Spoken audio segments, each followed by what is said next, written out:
I'm David Wise, and this is the Men's Legacy Hardshell. This is my signature jacket, and something that I wanted to target everything that I felt like was wrong with every jacket I've ever worn.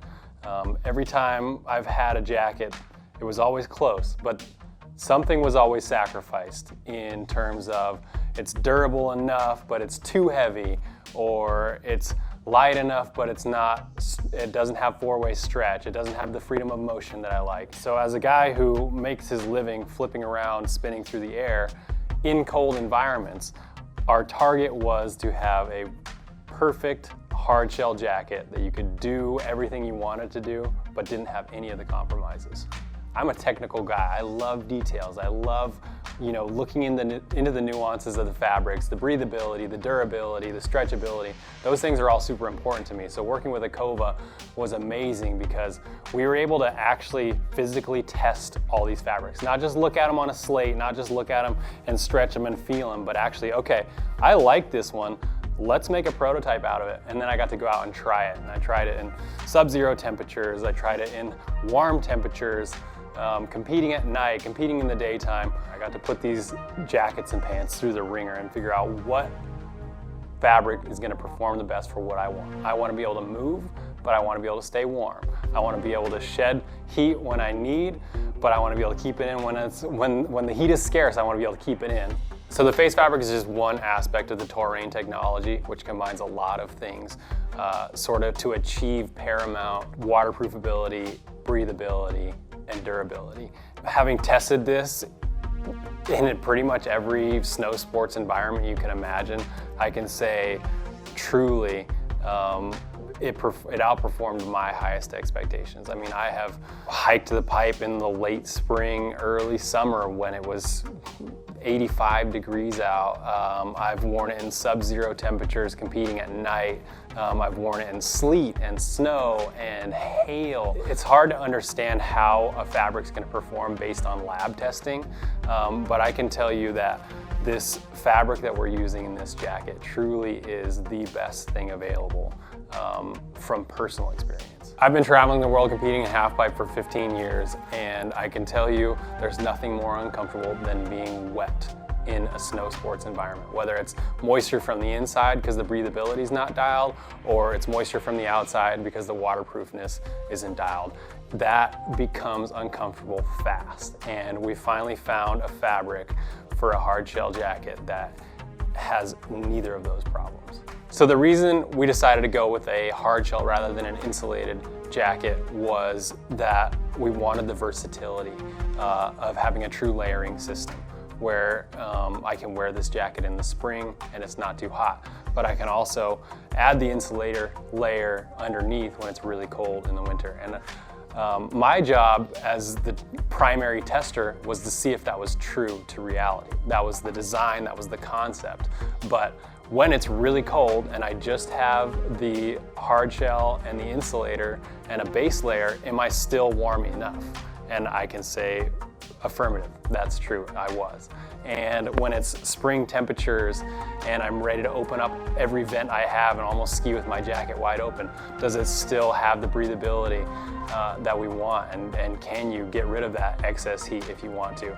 And I can say affirmative on that as well. So I'm really pleased with the system that we've come up with. Every jacket on the planet has a pit zip, that's normal. But I thought of this concept like heat rises. Why don't we add literally an exhaust vent? So that was where the concept came for this exhaust vent. This is actually a vent, not a pocket. And that's where as your core temperature rises, that heat rises up to go back and settle on the back of your neck and make you feel really uncomfortable. Well, actually it just sheds its way out the shoulders. And something that we decided to just try in the prototyping process and decided to run with because it was helpful. One truly unique feature that we added to this jacket is the snap that holds the hood down. For obvious reasons, if you're like me, I spend a lot of time off the ground, flipping around, doing double corks, competing, and I hate it when my hood flies up and gets in my face. But as just a general observation, I'm always annoyed when my hood fills up with wind when I'm going as fast as I can, or gets in the way. Just that unnecessary time. So we added this snap so that you can keep your hood locked down and secured when you want to, but then it's really easy to just pop it up and put the hood on. We wanted to be able to wear the hood with a helmet, but also without a helmet. So you have to kind of nail the size so that it doesn't hang over your eyes and get in your face when you don't have a helmet on, but it still doesn't feel too tight when you do have a helmet on. We added Drawcord so you can tighten the hood up when you're wearing it without a helmet, both on the neck here and on the back, so you can just get that hood size dial. I'm a big fan of pockets. I like being able to compartmentalize my life and simplify things by knowing where you're going to put things, kind of having a different place for each important item. So with the pockets, we went with the 2 front chest pockets. This one on the left has an attachment point for radios, beacons, whatever else you might want to attach there. The internal mesh on these is super nice and comfortable. Doesn't add a lot of bulk to the jacket, but it's still sort of gives it that nice secure feeling. We have the YKK zippers, which are great because they're waterproof, but they also don't slip down, so you're not going to lose something by your pocket coming unzipped. One of the things that we spent a lot of time on was figuring out or giving people options of where they want to put their phone. So we have a mesh lined sort of phone holder here in this pocket if that's where you choose to put your phone. On the inside, we also have sort of like a media pocket. This one, we intentionally put this on the true inside of the hardshell because your body heat will actually help your phone stay warm and lose less battery over time. So there's a reason we did that. And then we have 2 other internal pockets. This one being your classic stuff pocket. You can rip your hat off, throw your gloves and goggles in there. But we have another pocket which we made as big as we possibly could so you could fit as much in there as you want, but it also has a zipper so you can put things in there like sunglasses. I'm always losing my sunglasses when I go skinning because you take them off, you get too high, you're fogging them up, you throw them in a pocket like this, and then I'll do a run through down the hill and then they'll sneak their way out of the pocket. So that's why I like having this secure zippered pocket. We also have your classic pass pocket because everybody knows that when you're skiing at a resort that has those gates, you want to be able to just ski right up to the gate, scan your pass and keep moving. Powder skirts are another thing that have annoyed me a lot over time. And so we wanted to make an ultralight powder skirt that doesn't add bulk or get in your way, isn't too tight or too loose, it actually serves its purpose. But we also added these snaps so that when you're not using it, you can snap it up out of the way and you don't even notice it, you don't even think about it. We spent a lot of time dialing in the fit.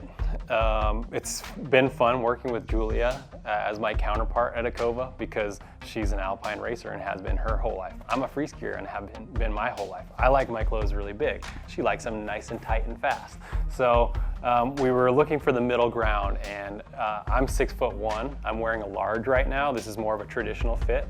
Probably when you see me competing in this jacket next season, I'll be wearing an XL. I like that slightly bigger fit. But we went with a raglan sleeve, sort of dialed in the sleeve lengths and the waist length. We also did a drop back hem, so the hem of the jacket is actually longer in the back than it is in the front, which is nice for when you're sitting on the snow or even on the chairlift. It's kind of just one of those features you maybe wouldn't notice, but is actually really key. The collar height was really important to me.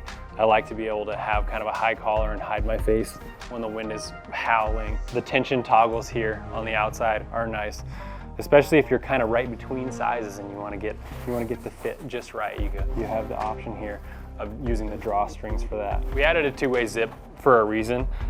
When you're sitting in the car and you want to add a little freedom of movement, you can just do that. It's also nice, I can tell you from experience, when you're hiking and you want to just not have the jacket hanging open like a peacock, but you want to be able to shed off some heat. That's really nice because we're trying to make something as high quality as you can possibly get, but deliver it to you at a more affordable price. The reality is, with the materials we're using, with the development we've done with this jacket, from any other company it would be $800 to $1,000, but we're able to sell it to you guys at a much more affordable rate.